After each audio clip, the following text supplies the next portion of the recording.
Arkadaşlar turna diye öğlenden beri burada atçek yapıyoruz ama nasipte kıyıdan bir şey çıkmadı. Biraz daha şöyle bir 2-3 metre kadar gidebildiğimiz yere kadar gidip o şekilde şansımızı deneyeceğiz. Beraber gidelim. Bismillahirrahmanirrahim. Ne kadar gidebileceğiz ama bilmiyoruz. Bu da soğuk.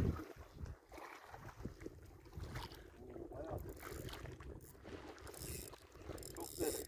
Yani arkadaşlar artistik yapan dönüyor ama yok yani çok fazla gidemeyiz.